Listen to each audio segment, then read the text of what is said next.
Dibuatlah kesepakatan bahwa kaum adat menyerahkan daerah Simawang dan Sulit Air oleh pasukan Kapten Govinet dan Kapten Dienema pada bulan April tahun 1821 atas perintah Residen James Dupuy di Padang. Kemudian pada tanggal 8 Desember tahun 1821 datang tambahan pasukan yang dipimpin oleh Letnan Kolonel Raff untuk memperkuat posisi pada kawasan yang telah dikuasai tersebut. Pada tanggal 4 Maret tahun 1822, pasukan Belanda di bawah pimpinan Letnan Kolonel Raff berhasil memukul mundur kaum Padri keluar dari Pagaruyung. Kemudian Belanda membangun benteng pertahanan di Batu Sangkar dengan nama Fort van der Kapellen, sedangkan kaum Padri menyusun kekuatan dan bertahan di Lintau.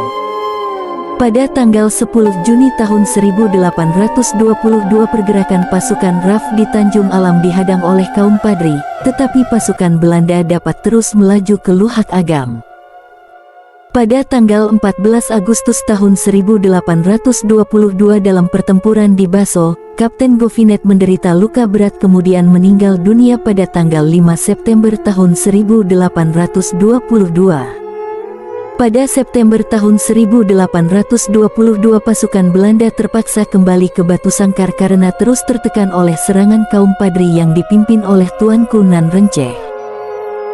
Pada September tahun 1824, pasukan Belanda di bawah pimpinan Mayor Frans Laemlin telah berhasil menguasai beberapa kawasan di Luhak Agam di antaranya Koto Tuo dan Ampang Gadang.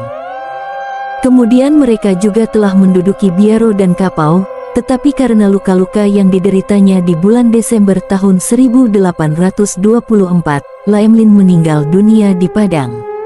Perlawanan yang dilakukan oleh kaum Padri cukup tangguh sehingga sangat menyulitkan Belanda untuk menundukkannya. Oleh sebab itu Belanda melalui residennya di Padang mengajak pemimpin kaum Padri yang waktu itu dipimpin oleh Tuanku Imam Bonjol untuk berdamai melalui Perjanjian Masang pada tanggal 15 November tahun 1825.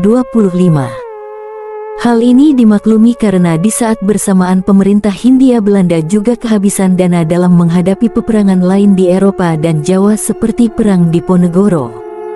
Selama periode gencatan senjata, Tuanku Imam Bonjol mencoba memulihkan kekuatan dan juga mencoba merangkul kembali kaum adat. Sehingga akhirnya terjadi kesepakatan yang dikenal dengan nama Sumpah Sati Bukit Marapalam di Bukit Marapalam, Kabupaten Tanah Datar yang mewujudkan konsensus adat Basandi Sarak, Sarak Basandi Kitabulah yang bermakna bahwa adat Minangkabau berlandaskan kepada agama Islam, sedangkan agama Islam berlandaskan kepada Al-Quran. Setelah berakhirnya Perang Diponegoro dan pulihnya kekuatan Belanda di Jawa, pemerintah Hindia Belanda kembali mencoba untuk menundukkan kaum Padri.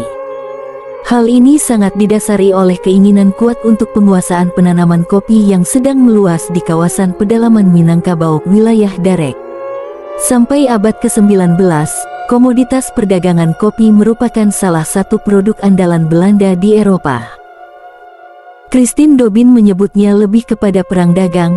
Hal ini seiring dengan dinamika perubahan sosial masyarakat Minangkabau dalam liku-liku perdagangan di pedalaman dan pesisir pantai barat atau pantai timur. Sementara Belanda pada satu sisi ingin mengambil alih atau monopoli.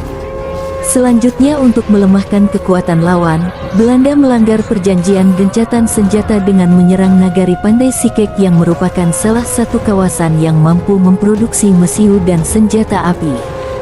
Kemudian untuk memperkuat kedudukannya, Belanda membangun benteng di Bukit Tinggi yang dikenal dengan nama Fort de Kock. Pada awal Agustus tahun 1831, Lintau berhasil ditaklukkan dan menjadikan Luhak Tanah Datar berada dalam kendali Belanda. Namun Tuanku Lintau masih tetap melakukan perlawanan dari kawasan Luhak Limo Puluah. Sementara ketika Letnan Kolonel Elout melakukan berbagai serangan terhadap kaum Padri antara tahun-tahun 1831 sampai tahun 1832, ia memperoleh tambahan kekuatan dari pasukan Sentot Prawirodirjo, salah seorang panglima pasukan Pangeran Diponegoro yang telah membelot dan berdinas pada pemerintah Hindia Belanda setelah usai perang di Jawa. segera menaklukkan Benteng Bonjol, pusat komando pasukan Padri. Rhys dan Elout menerangkan bahwa belum datang saatnya yang baik untuk mengadakan serangan umum terhadap Benteng Bonjol, karena kesetiaan penduduk Luhak Agam masih disangsikan dan mereka sangat mungkin akan menyerang pasukan Belanda dari belakang. Tetapi Van den Bosch bersikeras untuk segera menaklukkan Benteng Bonjol paling lambat tanggal 10 September tahun 1833.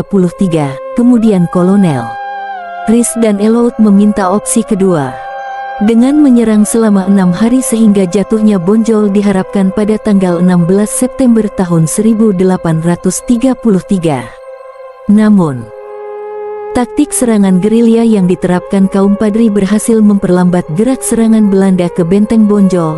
Bahkan dalam beberapa perlawanan hampir semua perlengkapan perang pasukan Belanda seperti meriam beserta perbekalannya dapat dirampas.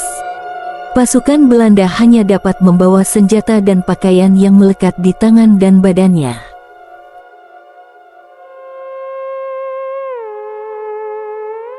Sehingga pada tanggal 21 September tahun 1833, sebelum Gubernur Jenderal Hindia Belanda digantikan oleh Jean Chrétien Baut, Van den Bosch membuat laporan bahwa penyerangan ke Bonjol gagal dan sedang diusahakan untuk konsolidasi guna penyerangan selanjutnya. Pada tahun 1837 Benteng Bonjol dapat dikuasai Belanda dan Tuanku Imam Bonjol berhasil ditipu dan ditangkap.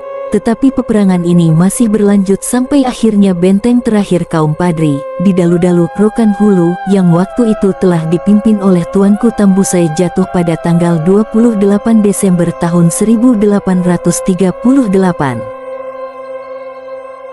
Jatuhnya benteng tersebut memaksa Tuanku Tambusai mundur, bersama sisa-sisa pengikutnya pindah ke Negeri Sembilan di Semenanjung Malaya dan akhirnya peperangan ini dianggap selesai. Kemudian Kerajaan Pagaruyung ditetapkan menjadi bagian dari Pax Nederlandica dan wilayah Padang Sebo Venlanden telah berada di bawah pengawasan pemerintah Hindia Belanda.